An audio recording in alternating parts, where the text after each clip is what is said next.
Welcome मेरे प्यारे दोस्तों, आप सभी का एग्जाम स्टडी भाई पर स्वागत है। और यह सूरदास का पद का मैं आप लोगों को बहुत ही ज़्यादा इम्पोर्टेंट क्वेश्चन आंसर बताने का प्रयास करूंगा 2026 के एग्ज़ाम की दृष्टि से। तो आप लोग देख सकते हैं कि 2026 में कैसा क्वेश्चन इस चैप्टर में पूछा जाएगा। तो देखिए कि क्वेश्चन नंबर 1 में कैसा क्वेश्चन पूछा जा रहा है। तो देखिए कि क्वेश्चन नंबर 1 में कैसा क्वेश्चन पूछा जा रहा है कि गोपियों द्वारा उद्धव को भाग्यवान कहने में क्या व्यंग निहित है। तो क्या व्यंग निहित है, तो आप लोग न- कॉपी में नोट करते रहिए और याद भी करते रहिए, ठीक है। गोपियों उद्धव को भाग्यवान कहकर उसकी आलोचना कर रही है। क्या कर रही है, तो भगवान कहकर उसकी आलोचना कर रही है। गोपियाँ कहती है कि तुम श्री कृष्ण के मित्र हो, फिर भी उनके प्रेम में नहीं पड़े। कौन कहती है? गोपियाँ। गोपियाँ किससे कहती है, तो उद्धव से कहती है, ठीक है। क्वेश्चन नंबर 2, उद्धव के व्यवहार की तुलना किस किससे की गई है। जो उद्धव है उसकी जो व्यवहार की तुलना दो चीजों से की गई है। कितने चीजों से, तो दो चीजों से, ठीक है। तो एक का नाम है कमल के पत्तों से की है और तेल भरी गागर से। तो देखिए इन दोनों में आप लोगों को पानी का प्रभाव नहीं पड़ता है, ठीक है। तो यही दो का राइट आंसर यही हो जाएगा। क्वेश्चन नंबर 3, गोपियां ने किन किन उदाहरणों के माध्यम से उद्धव को उल्हाने दिए हैं। जो उद्धव उसको उल्हाने दिए हैं। तो देखिए गोपियां कहती है कि जिस प्रकार कमल के पत्तों पर पानी और कीचड़ का कोई प्रभाव नहीं पड़ता, ठीक है, नहीं पड़ता है, तो उसी प्रकार तुम पर श्री कृष्ण के प्रेम का जादू नहीं चला। कौन किससे कह रहा है, तो गोपियां कह रहा है उद्धव से, ठीक है।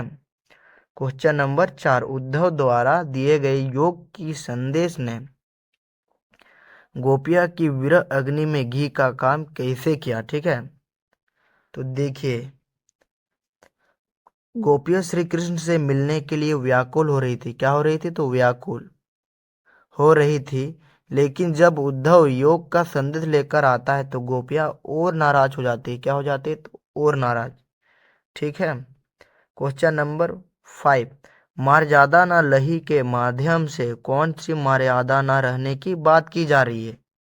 तो देखिए क्वेश्चन नंबर 5 बहुत ही इजी क्वेश्चन है और मैं आप लोगों को लंबा लंबा नहीं बता रहा हूँ, ठीक है। आप लोग एक बार देखते ही याद हो जाएगा। जब कृष्ण मथुरा से नहीं आए, जब श्री कृष्ण है वो मथुरा से नहीं आए और उन्होंने अपने मित्र को योग का संदेश लेकर भेज दिया, तो श्री कृष्ण ने प्रेम की मर्यादा का पालन नहीं किया। मतलब आप लोग समझिए कि जब श्री कृष्ण मथुरा से नहीं आए, जो श्री कृष्ण थे गए थे मथुरा, वहां से वो नहीं आए और उसने अपने दोस्त को उद्धव को क्या भेज दिया, तो भेज दिया योग का संदेश। तो यही श्री कृष्ण ने मर्यादा का पालन नहीं किया। आप लोग समझ सकते हैं। क्वेश्चन नंबर 6, कृष्ण के प्रति अपने अन्य प्रेम को गोपियों ने किस प्रकार अभिव्यक्ति किया। तो देखिए क्वेश्चन नंबर 6 का होगा, एक एक पॉइंट में देखिए कि गोपियां श्री कृष्ण से इतना प्रेम करती है जितना चींटी गुड़ से करती है, ठीक है। Point number 1। पॉइंट नंबर 2 में लिखेंगे कि गोपियां दिन रात सोते जागते कृष्ण को याद करती थी, ठीक है। ये दो पॉइंट आप लोग लिख लीजिए, आप लोगों को फुल मार्क्स मिल जाएगा। क्वेश्चन नंबर 7, गोपियां ने योग की शिक्षा कैसे लोगों को देने की बात कही है। कैसे लोगों को, गोपियां ने योग की शिक्षा ऐसे लोगों को देने की बात कही जिसका मन चंचल और चक्री के समान हो, ठीक है।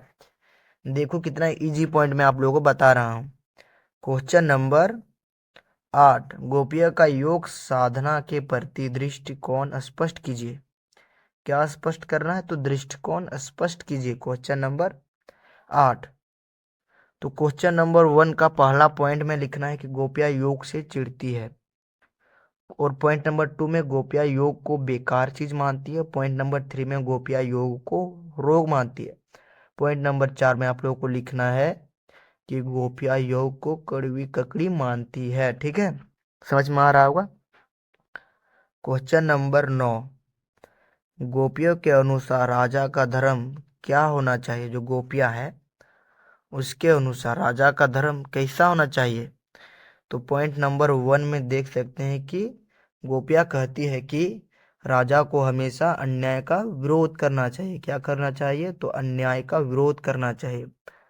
पॉइंट नंबर 2, और गोपियाँ दूसरा पॉइंट में यह कहती है कि प्रजा की रक्षा करना चाहिए। राजा जो होता है उसे हमेशा अपने प्रजा की रक्षा करना चाहिए। क्वेश्चन नंबर 3, प्रजा की बात सुने, और राजा का हमेशा प्रजा की बात भी सुनना चाहिए। और क्वेश्चन नंबर 4, कभी झूठ ना बोले, और राजा के अनुसार कभी झूठ ना ही बोलना चाहिए राजा को, ठीक है। क्वेश्चन नंबर 5, प्रजा पर अत्याचार ना करे, और गोपियों के अनुसार राजा का धर्म होता है कि प्रजा पर अत्याचार ना करे। और आप लोगों को यह वीडियो थोड़ा भी हेल्पफुल लगा तो लाइक सब्सक्राइब कीजिए और अपने दोस्तों को कमेंट कीजिए। और मैं आप लोगों को कमेंट कीजिए, मैं आप लोगों को दूसरा चैप्टर भी बताने का इसी प्रकार बताने का बहुत प्रयास करूंगा, ठीक है। जय हिंद, वंदे मातरम।